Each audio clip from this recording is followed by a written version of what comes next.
The first step in creating a sacred space is creating a sacred space within. And that means that we have to treat our bodies as the temples that they are.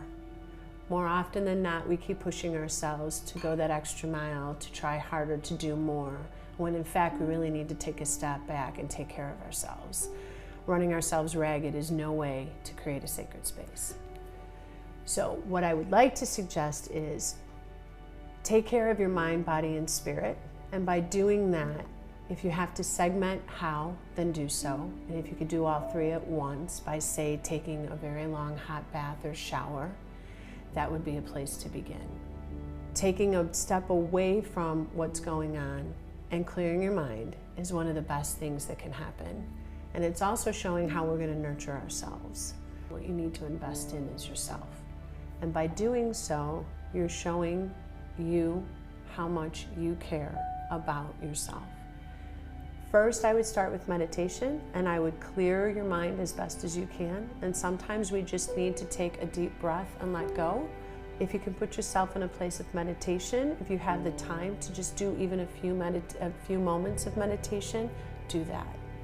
The next step would be to make sure that you're getting enough rest, because oftentimes we don't. We think it's okay to run on 5 hours when it really isn't.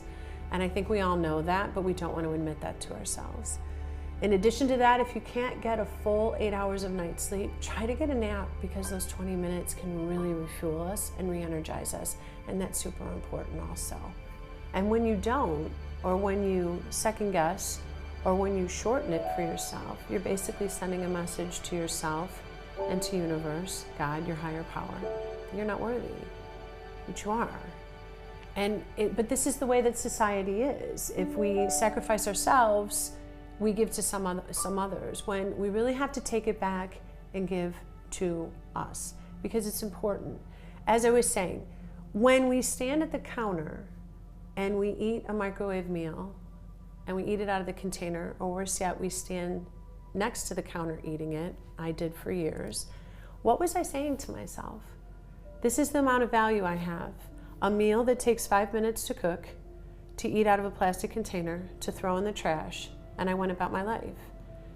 And then I learned when I would go out, I would take a book and I would take myself out for these wonderful dinners, and I would sit in the back of the restaurant by myself, and I would let the server know I was going to be there, and I tipped accordingly for my time for occupying that space.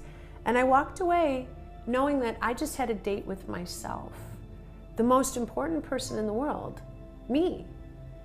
Now, it's not to say let's go the ego route. That's not about this. This is about creating a sacred space and viewing myself, my body, as a sacred temple.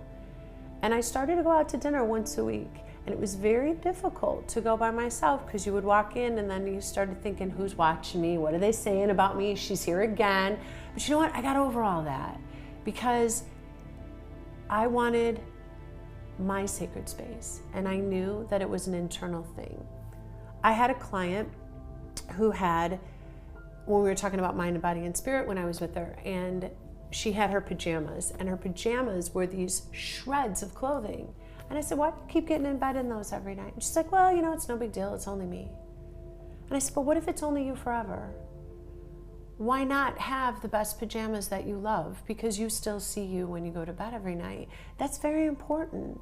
And she says, you know, I never really thought about that before. So she went out, she got herself a beautiful pair of new pajamas, which led to new bed linens, which led to a new bed, which led to a new bedroom. And then suddenly it was, come see everything I've done. She'd say, I can't wait to go to bed every night, even if it's with myself. And I said, well, even with a partner, you're still going to bed with yourself. So why not embrace that? One of the things I also suggest that people are mindful of, especially on self-care, is what your rituals are. We all have a standard template that we work from when we get ready. We get up, we get out of bed, and we do A, B, C, or D. So if you were at my house, I get out of bed and I stumble over a number of dogs, and then I make my way to the restroom, I take care of business, and then I go to tend to my dogs. And then I had to backtrack, because I was putting the dogs first. And then the dogs started to get hyper, and I started to get crazy. And then I stopped and said, no, we're gonna change this. So I went through my routine, took care of myself, got up a little bit earlier so that the dogs still stayed on their schedule. So I take my shower and then I go about my routine of the body lotion I put on and the way that I dry myself with the towel, and all of that matters, because if you're in this hurry and you rush, again, what message are you sending? I'm not worthy of the time. We are such creatures of habit. So that's why it's important to be mindful of what your routine and your habits are, so that when by chance one of them gets messed up, you won't get so flustered that your whole day will be impacted to the point where it's difficult to function, or worse yet, you become crabby with the people that are around you. And life is meant to be chaotic. We're just meant to be anchored in ourselves and in our bodies and our temples. And one of the greatest honors you can bring yourself is to make your bed. Because when you come home at night to go to slumber, there is nothing better than getting into a beautiful made bed and folding back that blanket and sheet and getting in it, instead of getting into a bed that's complete disarray. Because if you think that the bed that represents disarray at walking in the door isn't having disarray, it is. What I'd like to ask you to do is give yourself 10 minutes before bed and prepare to go to sleep. Prepare. Be consciously aware of the fact that you are going to sleep. Wash your face, brush your teeth, change into your pajamas, but then tune out. No television that night, no computers that night, no cell phones. Please don't sleep with your cell phones. We all know about the energy that they generate, how terrible it is for our bodies. Let yourself just gently enjoy being in the bed. Be consciously aware of the pillows, the blankets, how they feel against your skin. Odds are, when you do fall to sleep, it will be much easier and more restful than it was the nights before. And then what I'd like to do is encourage you to get up 10 minutes earlier. Because when you get up 10 minutes earlier and you take more time, it allows you to make your bed.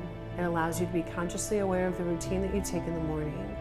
And it then proves to you how much you rush. Because when you finish that 10 minutes earlier, you're going to realize that you're pushing so much more into that small packed time frame, which will allow you for more. You may actually be to work early instead of right at that bell. And those are the things that are most important, that set the tone for our day. That guides us, and that becomes the new routine. And that's what my hope for in going through this very first step, people will take in and be more consciously aware of.